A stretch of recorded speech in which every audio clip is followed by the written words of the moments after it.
앞뒤 좌우로 인사를 나누겠습니다. 사랑하고 축복합니다. 인사 나누겠습니다.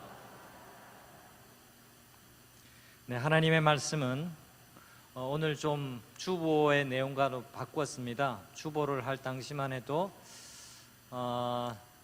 순차적으로 느헤미야서를 보려고 했는데 아무튼 바꿨습니다. 네, 느헤미야는 주일 오전을 중심으로 하고요, 오후에는 구약을 했으면 신약을 좀 하려고 합니다. 좀 바꿔서요, 고린도전서 3장 10절에서 15절 말씀 같이 보겠습니다.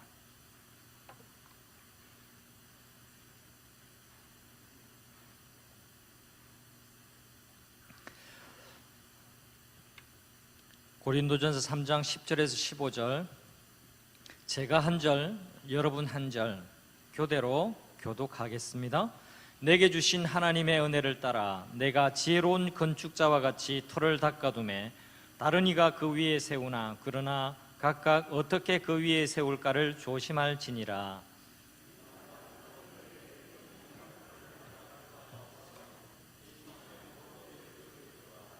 만일 누구든지 금이나 은이나 보석이나 나무나 풀이나 지프로 이 터 위에 세우면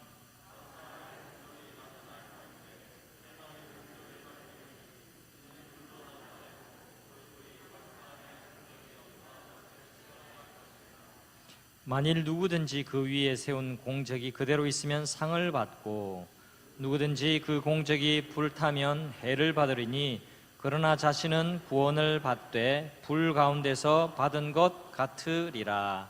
아멘. 어느 목수가 오랜 세월 동안 사장 밑에서 열심히 일을 했습니다. 이제는 일을 그만 놓고 싶어서 사직 의사를 밝혔습니다. 사장은 너무 섭섭해서 만류해 보았지만 그 목수의 뜻을 굽힐 수가 없었습니다. 사장은 정 그러면 마지막으로 집 한 채만 딱 더 지어주고 떠나라고 그렇게 부탁을 합니다. 목수가 그러겠다라고 대답은 하긴 했습니다만 이미 마음을 떠난 목수는 일을 대충 했습니다. 인부도 자재도 대충 골라 쓰면서 집을 급하게 지었는데요, 드디어 집을 완성하는 날이 되었습니다. 그 완성하는 날에 이 목수는 얼굴이 빨개졌습니다.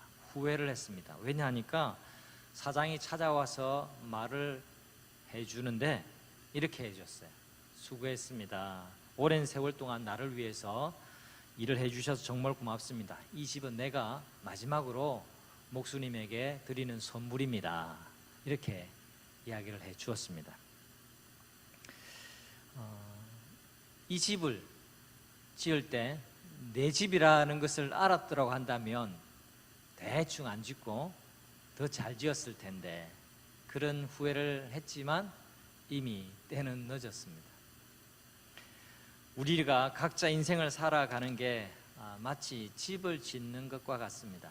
고린도전서가 어떤 비유를 가지고 우리 인생에 대해서 설명하냐니까 집 짓는 것 가지고 설명을 하고 있습니다. 일상의 삶이 하나하나 쌓이고 쌓여서 인생을 형성합니다. 그런데 안타깝게도 그런 인식을 하지 못한 채 많은 사람들이 인생을 엄벙덤벙 살아가는 경우가 참 비일비재합니다. 오늘 본문 성경을 보면 사도 바울이 우리 인생을 가리켜서 건축가라고 비유를 하고 있습니다. 인생의 건축가 말입니다. 우리는 진짜 집은 짓는지 안 짓는지 잘 모르지만 여기 계신 분 가운데 건축 일에 종사하고 계시는 분이 꼭 계실 수는 있겠죠. 그 직업과 무관하게 우리는 모두가 다 우리 인생이라는 집을 짓는 건축가라고 하는 겁니다. 인생은 마치 비유하자면 집 짓는 것과 같습니다. 특별히 기억할 것은 평생에 단 한 번만 지을 수 있는 집이라는 사실이죠. 또 다시 지을 수 없습니다. 단 한 번만 짓습니다. 그래서 바울은 인생의 집을 어떻게 지어야 한다고 말씀하냐니까 10절 말씀, 10절 하반절 말씀 보실까요? 여기 봅니까? 그러나 각각 어떻게 그 위에 세울까를 조심할지니라. 조심할지니라. 기왕에 읽는 거 10절 전체를 봅시다. 내게 주신 하나님의 은혜를 따라 내가 지혜로운 건축자와 같이 터를 닦아두매. 우리는 지혜로운 건축자와 같다라는 말입니다. 터를 닦아주매 다른 이가 그 위에 세우나 그러나 각각 어떻게 그 위에 세울까를 조심할지니라. 여기 조심할지니라라는 말씀은요, 정성껏 지어라라는 의미도 있고요, 열과 성을 다해서 지어라라는 뜻입니다. 그래야만 하는 이유는 무엇일까요? 그래야만 하는 이유는 중공검사하는 때가 있기 때문이고 결산하는 때가 있기 때문에 그렇습니다. 제가 서두에 그 목수가 원래부터 자기 집인 줄 알았더라면 그렇게 안 지었겠죠. 네. 우리도 그런 후회를 하면 안 된다라는 것입니다. 인생은 단 한 번이고 그 후에는 반드시 심판이 있습니다. 히브리서 9장 27절 한 번 죽는 것은 사람에게 정하신 것이요 그 후에는 심판이 있으리라. 그렇게 말씀을 하고 계십니다. 그러면 여러분, 어떻게 해야 후회 없이 인생의 집을 지을 수가 있을까요? 어떻게 해야 우리가 후회 없는 집 짓기를 할 수 있을까요? 무엇보다 먼저 기초공사가 중요합니다. 아무리 화려하고 멋있는 초고층 빌딩이라도 겉에 보이는 것보다 더 중요한 것은 보이지 않는 기초입니다. 제가 부산에 오랜만에, 정말 근 20년 만에 부산에 내려와 살게 되는데요, 부산에 그동안 최고로 높은 빌딩 혹은 건물이 뭔지 잘 모르겠습니다. 여러분, 어디에 있습니까? 부산의 최고 높은 데가? 네? 해운대에 있습니까? 네. 서울에는요, 강남에 롯데 월드 타워가 있는데 123층이고 555m입니다. 감이 잘 안 오시죠? 그런데 서울에 딱 가보면 야, 정말 괄목할 만하다. 정말로 진짜 서울의 랜드마크이구나라는 것이 실감이 됩니다. 왜냐하니까 어딜 가도 그 빌딩이 보여요. 제가 이제 서울에서 성남, 분당, 그리고 용인, 제가 용인에, 이제 분당에 있다가 이제 용인에 있다가 이제 제가 부산에 왔는데요. 이제 서울에 한 번씩 가잖아요. 신방도 하고 병문도 가고 하면 거기 이제 서울 삼성병원, 아산병원 가려면 다 그쪽으로 가야 돼요. 근데 가다 보면 성남에서 서울로 가는 그 도로를 타다 보면 성남에서부터 그 롯데월드 타워가 다른 건 안 보여도 그건 보여요. 그건 보여요. 엄청난 크기입니다. 555m가 어느 정도인지 감이 잘 안 오잖아요. 그런데 다른 빌딩하고 견주어서 딱 보면 야, 엄청나다. 여러분, 아파트가 20층이면 몇 층이죠? 한 60m 정도 된다고요? 그거에 한 10배 정도 더 크다. 이렇게 생각을 해보세요. 그러니까 두각을 나타내는 것이 분명합니다. 근데 여러분, 이렇게 초고층 빌딩을 세울 때 진짜 중요한 것은요, 기초공사입니다. 기초공사 이야기 들어가기 전에 여러분, 제가 거기 가봤을까요? 못 가봤을까요? 오후에는 잠이 오니까 좀 잠 좀 깨시라고 약간 설교 연구에서 좀 벗어나서, 설교 연구 벗어나면 또 집에서 우중을 듣는데, 아무튼 제가 가봤을까요? 못 가봤을까요? 네, 가보기는 했는데 올라가 보지는 못했습니다. 제가 올라가 봅시다 했는데 그 올라가서 뭐 하냐고 해서, 왜 그런데 자꾸 돈을 쓰려고 하냐고. 여러분, 그 엘리베이터 타면요 25,000원 정도 되거든요. 둘이 하면 5만 원이에요. 왜 그런데 돈을 쓰냐 하냐고. 그래가지고 그 빌딩에 가서 수제 햄버거 맛있는 거 먹고만 왔잖아요. 지금 제가 후회가 됩니다. 제가 좀 고집을 부려가지고 거기 올라갔다 와야 되는데, 그래야 설교 시간에 할 얘기도 있을 텐데 지금은 반쪽짜리밖에 못해요. 제가 다음에 서울에 올라가면 제 혼자라도 거기 올라가려고 지금 마음 먹고 있습니다. 근데요, 그 5학년이 되고 난 뒤부터는요, 제가 이길 수가 없어요. 웬만하면 제가 이길 수가 없어요. 아무튼 그렇게 높고 크고 큰 빌딩인데, 이걸 지을 때 단단한 안반층, 그냥 안반층이 아니라 안반층도 이렇게 강도가 구분이 되어 있습니다. 단단한 안반층이 나올 때까지 깊이 파고, 그 다음에 4,200톤의 철근, 5cm 넘는 이 철근 4,200톤이 들어갔고요. 그리고 8만 톤의 고강도 콘크리트가 거기에 부어졌습니다. 그리고 123층이 비로소 올라가기 시작을 한 거예요.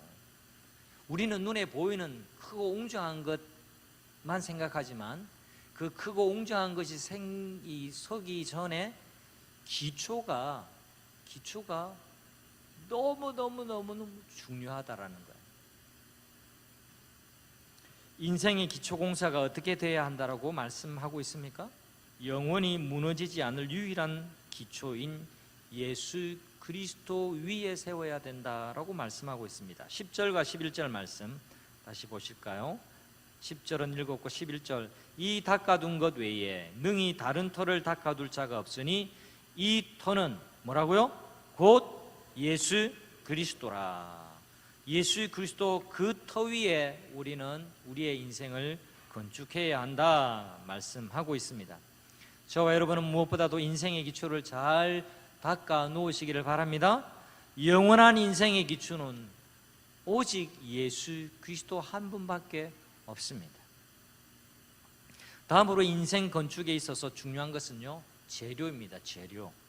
두 종류가 있다라고 말합니다. 하나는 불에 타는 일시적인 것이고, 또 다른 하나는 불에 타지 않는 영원한 것. 그러니까 일시적인 것, 영원한 것. 일시적인 것은 불에 타 없어져 버리는 것이고, 영원한 것은 불에 타도 없어지지 않을 것이라고 이야기합니다. 불에 타는 재료는 뭡니까? 나무, 풀, 집 같은 재료. 12절에 나옵니다. 이런 재료는 일시적인 가치를 추구하는 삶을 의미합니다. 그렇죠? 그런데 금이나 은이나 보석, 그죠? 이런 것들로 나무나 풀이나 짚으로 이 터에 세우면 결국에는 불타고 없어져 버릴 것이다. 그렇게 말씀합니다. 15절 보시죠. 누구든지 그 공적이 불타면 해를 받으리니 그러나 자신은 구원을 받되 불 가운데서 받는 것 같을 것이다 말씀합니다. 인생을 살면서 남 보기에 화려하게 살았어도 일시적 세속적 가치만을 추구했다면 상급을 받지 못하고 부끄러운 구원을 얻게 될 것이다 라고 말씀하는 겁니다. 성경에 보면 불 가운데 구원을 얻은 대표적인 인물이 있죠. 여러분 누구를 떠올리실 수 있습니까? 불 가운데 구원 받기는 했지만 불 가운데 구원을 받은 사람? 네, 아브라함의 조카 롯입니다. 창세기 19장에 등장하죠. 신약의 성도들이 이 아브라함의 조카 롯을 어떻게 해석하냐 하니까, 그도 기본 신앙은 있었습니다. 그래서 그를 가리켜서 베드로 후서 2장에는요 의로운 롯이라 그렇게 했습니다. 뭐 죄가 하나도 없다 이 뜻이 아니라 하나님 앞에서 의롭게 살려고 했던 롯이다. 그도 성도였다라고 말하고 있습니다. 그런데 그는 신앙인이었음에도 영원한 가치보다 세상의 일시적인 가치를 우선해서 살았습니다. 그가 소돔성은 결국에는 망하고 말았잖아요. 근데 그가 소돔성을 소돔성을 택하고 소돔성에 정착한 이유가 있습니다. 그건 거기가 더 풍족해 보였기 때문에 그래요. 창세기 13장에 보니까 아브라함과 같이 살던 때였는데, 그때 재산이 많아지다 보니까 아브라함의 일꾼들하고 롯의 일꾼들이 티격태격 싸우는 거야. 그래서 아브라함이 제안을 하죠. 네가 우하면 내가 좌하겠고, 네가 좌하면 내가 우하겠다. 그러니까 롯이 보니까 저 소돔성에 있는 저쪽이 굉장히 풍족해 보이거든요. 살만도 하고 도시적이고 세련되고 지하철도 잘 놔져 있고 노선버스도 잘 갖춰져 있고 도로도 잘 닦여져 있어요. 그러니까 저쪽을 택하겠대요. 그리고 갔습니다. 근데요, 간지 얼마 있지 않아서 하나님의 사자, 천사가 심판의 칼을 들고 지나가시는 거죠. 롯은 그곳에서 돈도 벌고 권세도 얻었습니다. 그러나 유황불시한 심판이 내려졌을 때는요, 그가 건진 것이라고는 아무것도 없었습니다. 불 가운데 황급히 빠져나가 겨우 구원을 받았습니다. 그럼 구원받아서 다행이긴 하지만 불 가운데서 얻은 부끄러운 구원입니다. 물론 조크입니다만, 이건 조크예요. 성경에 그게 나와? 이렇게 질문하시면 안 됩니다. 이건 조크입니다만, 천국에 가면 벌거벗은 채 팬티 한 장만 걸치고 있는 사람을 만나게 될 텐데, 그 사람이 누굴까요? 롯이라는 속설이 있습니다. 네. 본문 14절 말씀 보실까요? 14절 말씀 같이 읽어보겠습니다. 만일 누구든지 그 위에 세운 공적이 그대로 있으면 상을 받고, 그대로 있으면 상을 받고, 불에 타지 않는 금은 보석 등을 집을 지으면 불 심판이 있어도 그대로 남게 됩니다. 이 말씀은 심판을 거쳐서 상을 받게 된다는 뜻이죠. 그러면 구체적으로 불타지 않는 건축 재료가 의미하는 영원한 가치란 어떤 것일까요? 그러니까 금, 은, 보석, 이게 현세적으로, 이건 비유입니다. 여러분, 나무, 집, 이것도 비유입니다. 천국에 가면 진짜 금으로 집 짓고 은으로 집 짓고 보석으로 집 짓는가? 여러분, 이건 비유예요, 비유. 우리가 천국이 얼마나 좋은지 실감하지 못하니까 우리 눈에 보이는 실감할 수 있는 그 어떤 물질을 가지고 지금 설명을 하는 거예요. 그 물질 중에 짚은 타고 없어지고, 금은, 보석은 순식간에 없어지는 것이 아니기 때문에 우리의 경험치를 가지고 지금 말씀이, 비유를 가지고 지금 설명을 하고 있는 겁니다. 그러니까 불타지 않는 것이 뭐냐? 영원한 가치인데요. 그게 그러면 뭘까? 여러 가지가 있지만 그 중에 대표적인 두 가지만 언급하면 오늘 이 설교의 강조점이고 결론과도 같은데요, 사랑과 사명입니다. 한번 따라해 주시죠. 사랑과 사명. 사랑과 전쟁, 이거 아닙니다. 사랑과 전쟁, 그 드라마 그게 아니고 사랑과 사명, 이게 영원히 불타지 않는 우리 인생 건축의 재료라는 말씀입니다. 우리 인생 가운데 정말 영원히 남는 것은요, 오직 사랑입니다. 고린도전서 13장 13절, 그런즉 믿음, 소망, 사랑 이 세 가지는 어떻다고요? 항상 있을 것인데 그 중에 제일은 사랑이라. 너무 유명한 말씀이죠. 다시 한번 같이 암송해 봅시다. 그런즉 믿음, 소망, 사랑 이 세 가지는 항상 있을 것인데 그 중에 제일은 사랑이라. 믿음, 소망, 사랑. 다시 믿음, 소망, 사랑 이 세 가지는 영원히 있대요. 이 세상에서도 있고 천국에서 있대요. 그죠? 근데 그 중에 제일 되는 것이 사랑이다라는 말씀입니다. 근데 다 있기는 하지만 천국에서 진짜 필요한 것, 천국에서 유일하게 가치가 더 높아지는 것, 혹은 가치가 유지가 되는 것은요, 믿음, 소망, 사랑 중에 뭘까요? 사랑이에요. 더 이상 믿음이 필요하지 않아요. 이미 천국에 갔기 때문에. 이해되세요? 우리가 예수를 믿고 하나님을 믿기 때문에 천국에 가죠. 천국에는 하나님을 눈으로 보고 사는 거죠. 그렇기 때문에 더 이상 구원을 얻을 믿음이 필요치 않아요. 소망, 이미 소망이 이루어지고 더 나은 소망이 없어요. 천국이 최고인데. 근데 사랑은요, 여기서도 필요하고 천국에서도 필요한 생활 양식이에요. 여기서는 사랑을 조금밖에 맛보지 못했다면 천국에서는 완전히 맛보고 사는 거죠. 그래서 그 중에 제일은 사랑이라 그렇게 말씀을 하고 있는 겁니다. 여러분에게 오늘 유튜브 하나 좀 권해드리려고 합니다. 화면을 한번 띄워봐 주시면 감사하겠는데요. 제가 어떻게 하다가 진짜 우연히 다큐멘터리 하나를 보았는데요. 여러분 유튜브에 저렇게 제목을 한번 쳐보세요. 시베리아의 빈 순교의 곳 김영학 목사. 이리 치면 한 9분짜리 이분의 다큐멘터리가 나옵니다.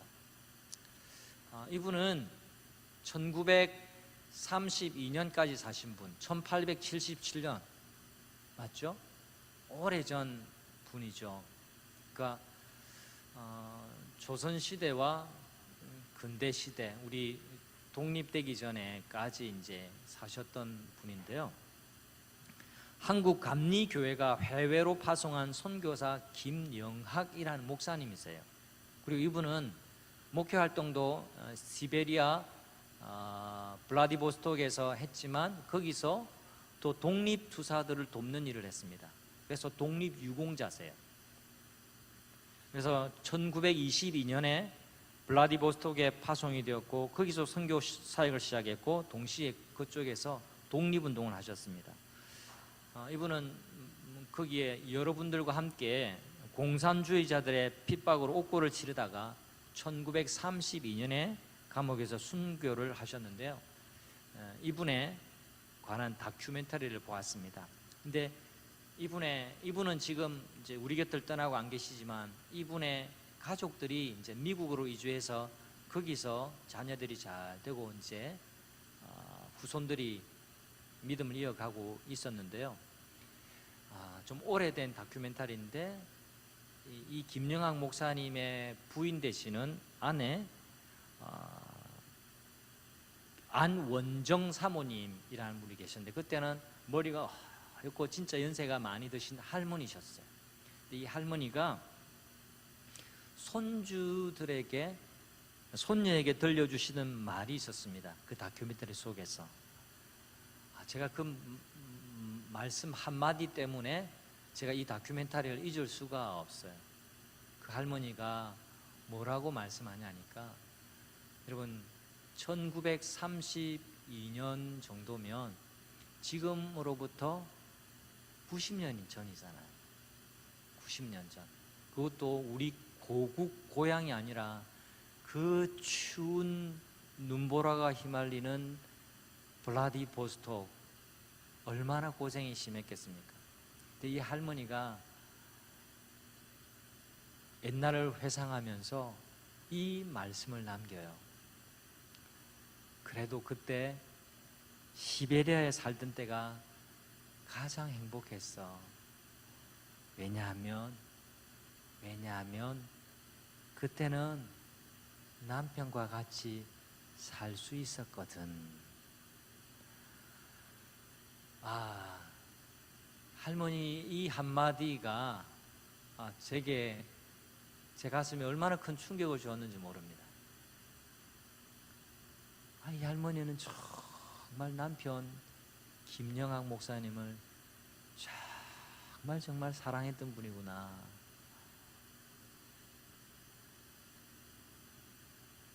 나중에 제 아내도 늙은 할머니가 되고 난 다음에 이런 말을 남길 수 있으면 참 좋겠습니다.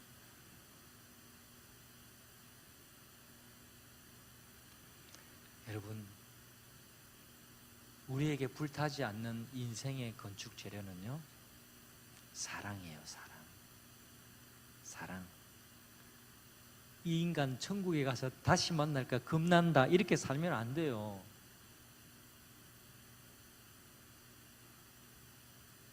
그때가 행복했어.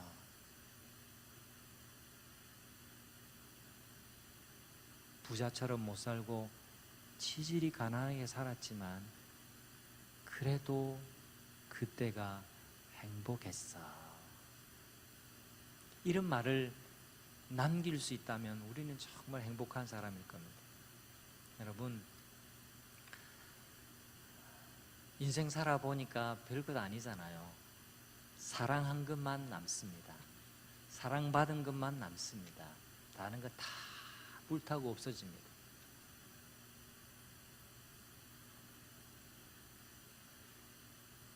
두 번째 불타지 않는 건축 재료가 뭐냐니까 사명을 위해 사는 삶입니다.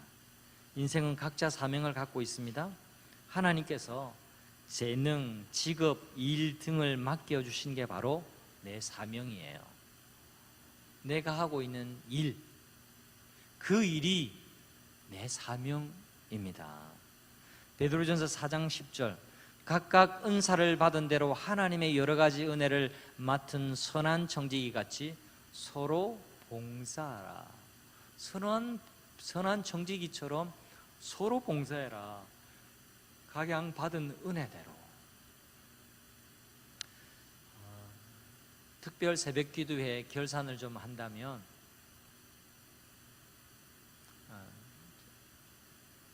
적게 나온 날 제 눈대중으로 한번 헤아려 보니까 평균 한 60명, 많이 나올 때는 조금 더 많이 나오신 것 같기는 해요. 그 다음에 이제 유튜브 참여하신 분이 매일 제게 유튜브 실시간 인원도 같이 찍으면 나오잖아요. 그거 보니까 첫날에는 어찌 된 것인지 6명이었는데 그 다음 날부터는 20명을 조금 넘었습니다. 그러니까 60명, 그다음에 한 80명, 적게 나온 건 아니죠. 전 교인이 아니지만. 그리고 마치고 난 다음에 또 시청하면서 또 기도에 참여하신 분 하면 더 많이 될 수는 있겠는데, 저는 그걸 보면서 물론 100% 다 참여하면 좋았겠지만 전 그것도 참 감사하다라는 생각은 가지고 있습니다.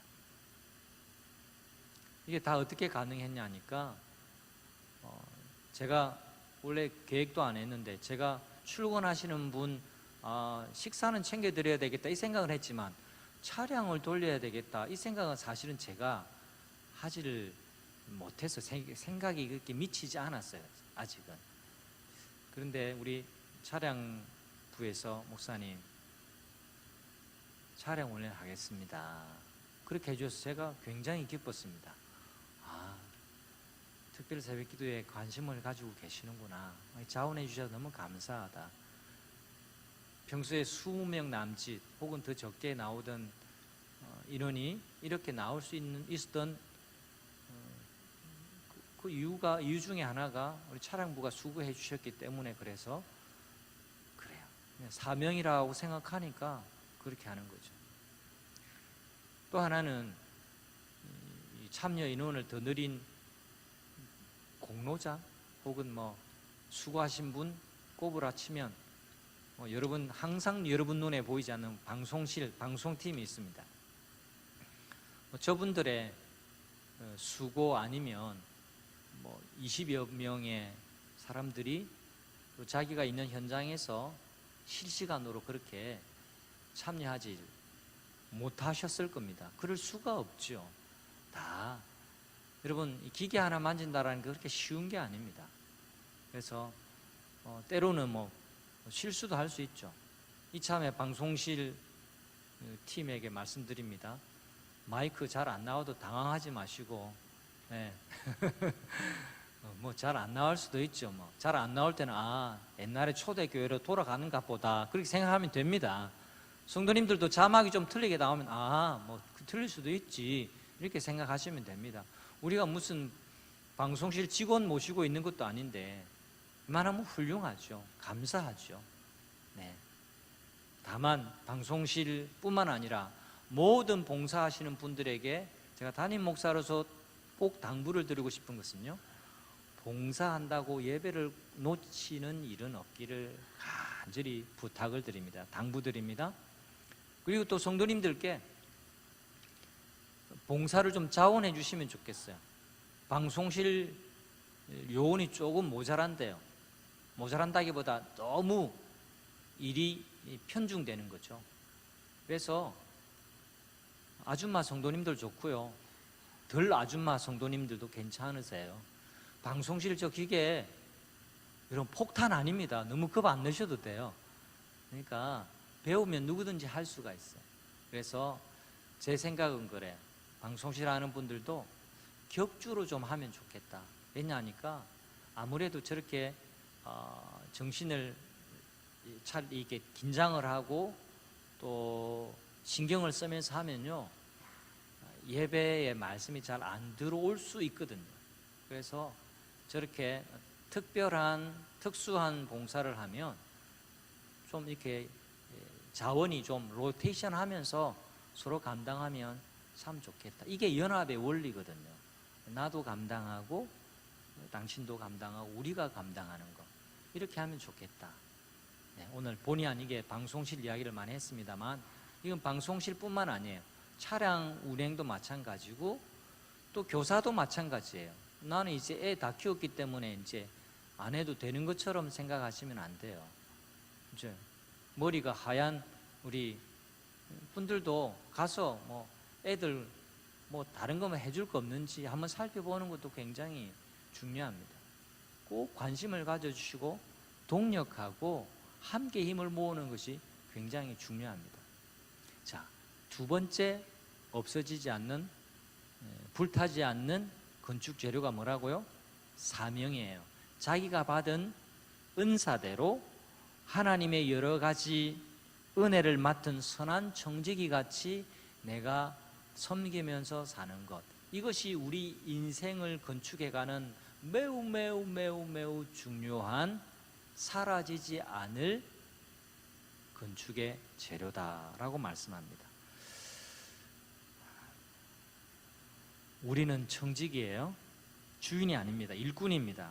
그래서 주인이신 하나님의 영광을 위해서 살아야 합니다. 무슨 일을 하든지 성도 여러분, 하나님을 기쁘시게 하는 우리 모두가 될 수 있기를 축원합니다.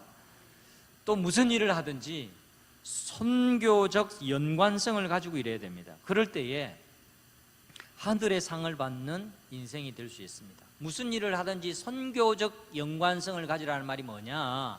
내 하는 일을 통해서 영혼이 구원받고, 내 하는 일을 통해서 다른 사람이 하나님을 만나게 되고, 내 하는 일을 통해서 하나님이 영광을 받으시게 되는 것. 여러분, 내가 돈도 버는 것 중요하지만 여러분, 내가 돈을 벌면서 내가 선교적 연관성을 가지고 돈 벌 수 있거든요. 네. 꼭 여러분이 성직자가 아니어도 그렇게 하실 수 있다는 말입니다. 운전하시고 손님을 모십니까? 네. 여러분, 내가 복음을 전가하는 거예요. 또 불쾌하게 강압적으로 하면 안 되고, 내가 친절을 베풀고 좋은 인상을 남기고 좋은 이미지를 주는 것도 여러분 복음 증거예요. 그러니까 모든 것을 선교적 연관성을 가지고 살아가려고 하는 거예요. 여러분 가운데 뭐 우유를 배달하시거나 그 다음에 요구르트를 나누는 일을 하고 계십니까? 제가 신방하니까 그런 분들도 계시더라고요. 여러분, 그런 일을 하면서 또 선교적 연관성을 가지고 여러분, 하나님이 컨택을 딱 해주시면 내가 그리스도의 사랑으로 그분에게 섬기는 겁니다. 모든 일에 선교적 연관성은 가질 수가 있습니다. 다니엘서 12장 3절, 많은 사람을 옳은 대로 돌아오게 한 자는 별과 같이 영원토록 빛나리라, 이렇게 말씀을 하고 있습니다. 내 하는 이 일을 통해서 많은 사람을 주님께로, 하나님께로 돌아오게 하는 것, 이것을 목표로 하고 하나님, 내 직업과 내 은사와 내 하는 일을 통해서 하나님 영광 받아 주십시오. 그렇게 살아갈 때에 우리 인생이 더 멋진 건축물로 세워질 거라, 이렇게 말씀하고 계십니다. 이제 말씀을 마치려고 합니다. 사랑하는 성도 여러분, 우리는 각자 일생에 단 한 번 한 채의 집을 짓는 인생의 건축가입니다. 여러분 지금 어떤 집을 짓고 있습니까? 어떤 집을 짓고 계세요? 내가 집을 짓고 있단 말이야? 오늘 이런 분 안 계시기를 바랍니다. 그죠? 내가 집 짓고 있었어? 정말이야? 이러지 마시고, 우리는 모두가 다 내 인생의 건축자임을 기억하십시오. 그 기초가 정말로 예수 그리스도인지를 확인 또 확인하시기를 바랍니다. 그러면 이미 절반 이상 성공한 인생입니다. 그리고 건축 재료로 여러분은 무엇을 사용하고 계십니까? 영원히 잊지 아니할 것들로, 그렇죠? 그런 것들로 건축의 재료를 삼을 것이 아니라, 영원히 있을, 불타 없어질 것이 아니라 계속 있게 되어질 그 좋은 재료로 인생을 건축해 가시기를 바랍니다.